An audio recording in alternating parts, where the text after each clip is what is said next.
사무엘상 25장 36절부터 42절까지입니다.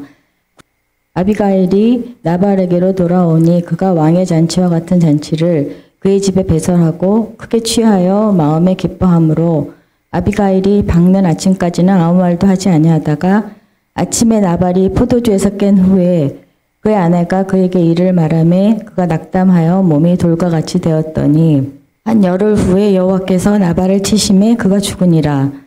나발이 죽었다 함을 다윗이 듣고 이르되 나발에게 당한 나의 모욕을 갚아주사 종으로 악한 일을 하지 않게 하신 여호와를 찬송할지로다.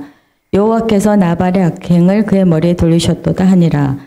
다윗이 아비가일을 자기 아내로 삼으려고 사람을 보내어 그에게 말하게 하매 다윗의 전령들이 가멜에 가서 아비가일에게 이르러 그에게 말하여 이르되 다윗이 당신을 아내로 삼고자 하여 우리를 당신께 보내더이다 하니 아비가일이 일어나 몸을 굽혀 얼굴에 땅을 대고 이르되 내 주의 여종은 내 주의 전령들의 발 씻길 종이니이다 하고 아비가일이 급히 일어나서 나귀를 타고 그를 뒤따르는 처녀 5과 함께 다윗의 전령들을 따라가서 다윗의 아내가 되니라. 80대 노 부부가 사이좋게 손을 잡고 공원을 산책하다가 벤치에 앉아서 김밥을 나눠 먹고 있었습니다. 그 모습이 하도 좋게 보였습니다. 그래서 두 분 금슬이 이렇게 좋은 비결이 뭐냐고 물었습니다. 그랬더니 서로 말 안 하는 게 비결이라고 해요. 이 양반하고 말만 하면 싸운다는 거예요. 참된 교회에서 튀르키예 그리스 성지순례 하겠다고 사람들을 모집을 했습니다. 마침 제가 쓴 책이 있어서 저에게 여행할 때 좋은 이야기 좀 해달라고 그래서 강의하러 갔습니다. 그런데 가보니까 부부로 가는 분은 2쌍뿐이고 전부 여자분들밖에 안 계시는 거예요. 그래서 남편은 어떡하고 왜 혼자 가냐고 물었습니다. 그랬더니 같이 여행 가면 꼭 싸워가지고 안 데리고 간다고 합니다. 어쩌다 이렇게 됐을까요? 제가 땅에 떨어지지 않는 말이라는 책을 쓴 적이 있습니다. 성경에서 말에 힘이 있다는 그 원리를 설교로 13편을 했는데 그것을 모아서 묶은 책이죠. 말의 권세는 다뤘는데 말 잘하는 법은 거기 빠져 있습니다. 태어나서 배우는 게 말이죠. 그런데 따로 말하는 법을 배워야 할까요? 그저 말 잘하는 거는 타고나는 줄로 생각했습니다. 다행히 저는 말재주꾼이라는 말을 간혹 듣습니다. 제가 이야기를 아주 재미있게 한다고 해요. 그래서 저는 말을 좀 잘하는 줄 알았습니다. 그런데 전혀 아니었어요.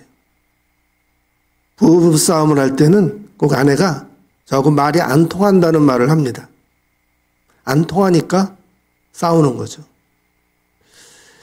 이번에 여름 수련회를 준비하면서 제가 말하는 법에 대해서 진지하게 배워본 적이 없다는 사실을 새삼 깨달았습니다. 놀랐어요. 진작에 이 말하는 법을 배웠어야 합니다. 이제라도 배워야죠. 본문의 주인공 아비가일이 너무나 예쁜 말로 인생을 바꿨습니다. 다윗이 사울왕에게 쫓길 때였어요. 도망다니는 게 여간 피곤하지 않습니다. 다윗은 갈멜에 있는 한 목장에서 먹을 것을 구했습니다. 침, 양 3,000마리, 염소 1,000마리를 키우는 대형 목장이었습니다. 거기다가 이 주인이 다윗과 같은 유다지파 갈멜의 후손이었어요. 거기다가 마침 양털을 깎는 때였습니다. 농부가 추수를 할 때는 기쁨의 잔치를 하듯이 목장에서는 양털을 깎을 때 그 수확의 기쁨으로 잔치를 벌입니다. 다윗은 부하 10명을 보내서 떡과 물을 얻어오게 했습니다. 좋은 날이니까 다윗이라는 이름을 대면 쾌히 내줄 줄 알았어요. 그런데 다윗의 부하가 600명이나 되었습니다. 쫓겨다닐 때인데도 그런 다윗과 함께 하겠다고 한둘 모이기 시작한 게 어느덧 600명이나 된 커다란 집단이 된 것이죠. 내어줘야 될 양식이 좀 많았습니다. 하지만 다윗이 야영하는 동안에 이 나발의 목장을 지켜준 적이 있기 때문에 그 은혜를 안다면 쾌히 도와주리라고 여겼습니다. 그런데 나발이 큰 신뢰를 범합니다. 도대체 다윗이란 자가 누구며 이 세 아들이 누구냐? 요즘 종들이 모두 저마다 주인에게서 뛰쳐나가는 세상이 되었다. 그런데 내가 어찌 양딸 깎는 일꾼들에게 주려고 잡은 짐승의 고기를 어디서 왔는지 알지도 못하는 아들에게 주겠느냐?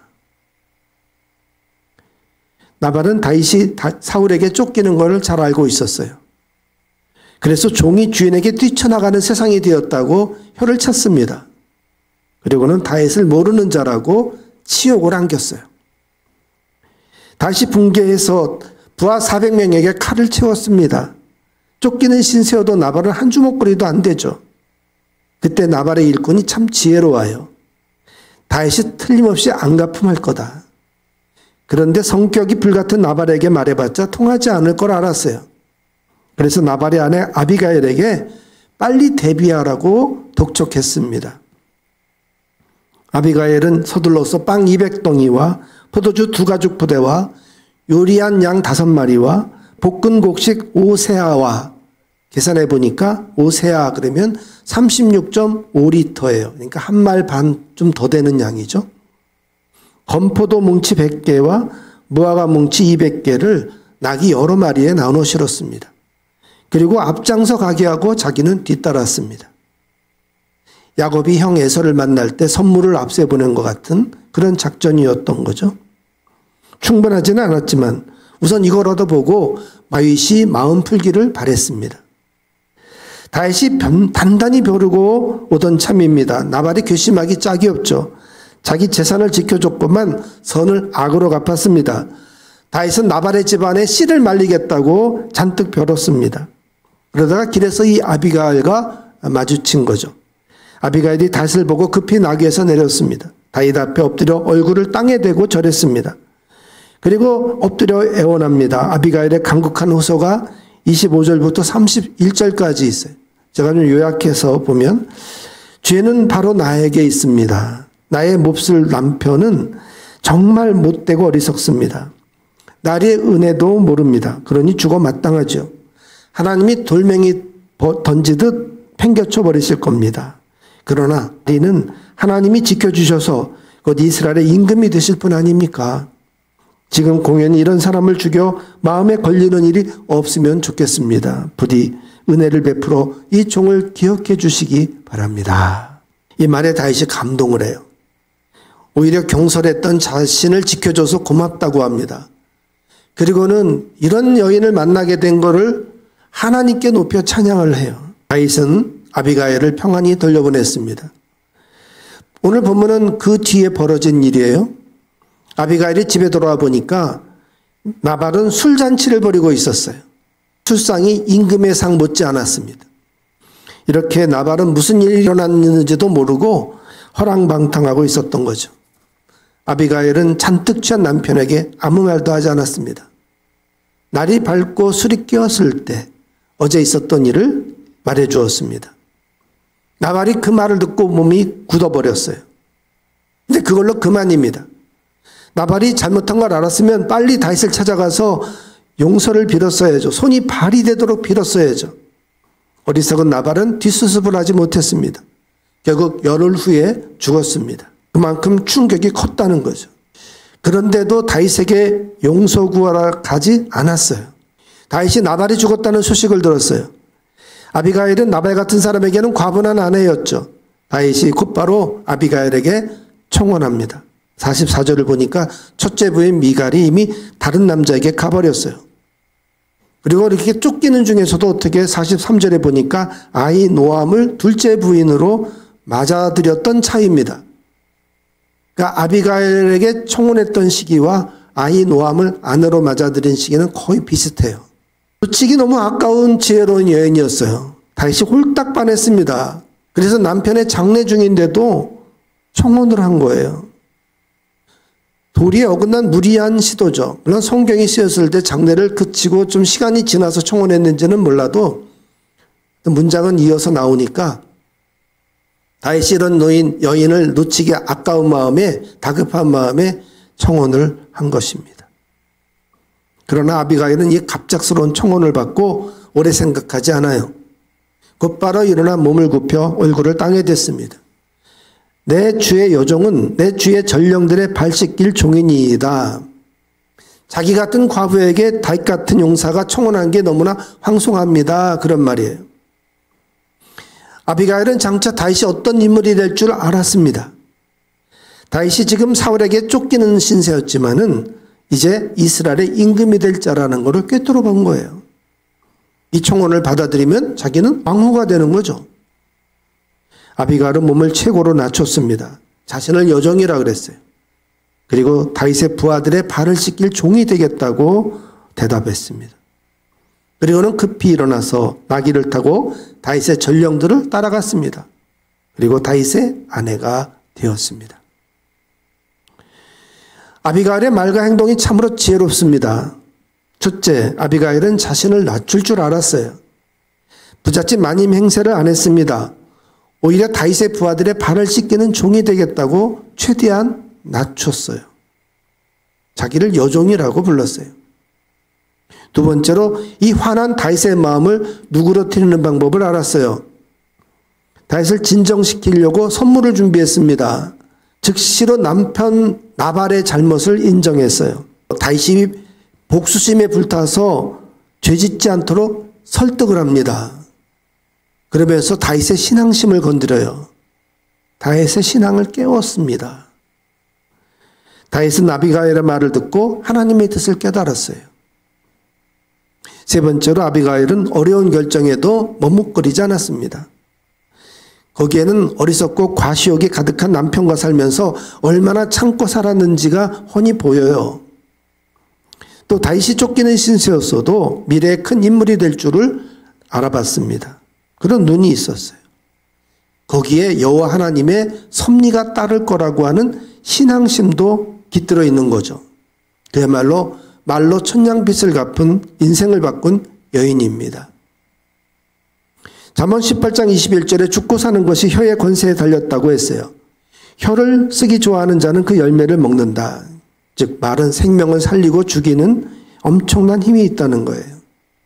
잠언 16장 24절에 선한 말은 꿀송이 같아서 마음에 달고 뼈에 양약이 된다고 했어요.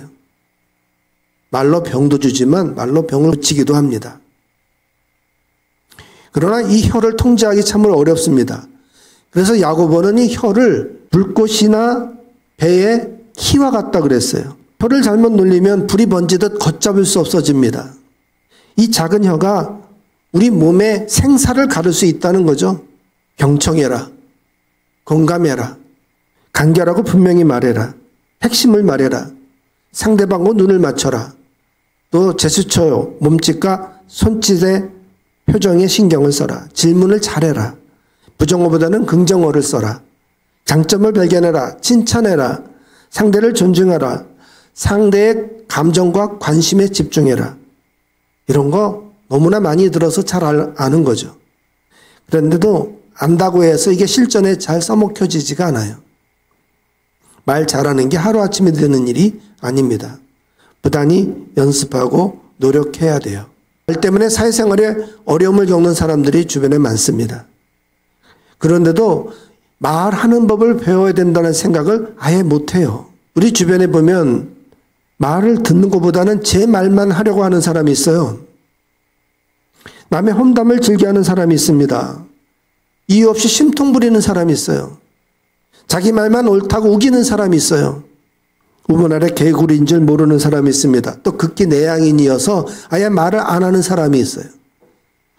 이게 하나님하고도 연결돼 가지고 이런 사람도 기도하기도 힘들어해요. 다 말하는 법을 배우지 못했기 때문입니다. 이번 주 금요일 날 여름 수련회 귀한 강사님들 모셨습니다. 저와 장로님 세 분이 말의 정석이라는 책을 같이 읽고 열심히 준비했어요. 잘 강의할 것입니다. 그렇다고 그 하루 배워가지고 우리가 금방 말 잘하게 되는 건 아니에요. 이미 말 잘하는 방법들은 다 알고 있어요.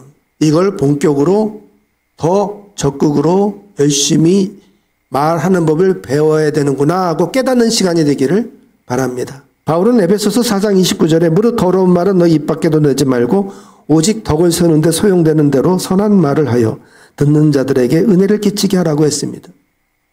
또 너희 말을 항상 은혜 가운데서 소금으로 맛을 낸과 같이 하라. 그리하면 각 사람에게 마땅히 대답할 것을 알리라. 골로새서 4장 6절 말씀입니다. 같은 교우이면서 말로 상대에게 상처를 주는 경우가 있어요. 불필요한 말들 가려냅시다. 뭐 생각나는 대로 말하는 거를 막 말한다 그래요. 이게 필터를 거치지 않고 막 생각하는 대로 입에서 나오면 말에 실수가 꼭 생겨요. 욕설 피합시다. 긍정의 말, 믿음의 말로 승리하는 법을 배웁시다.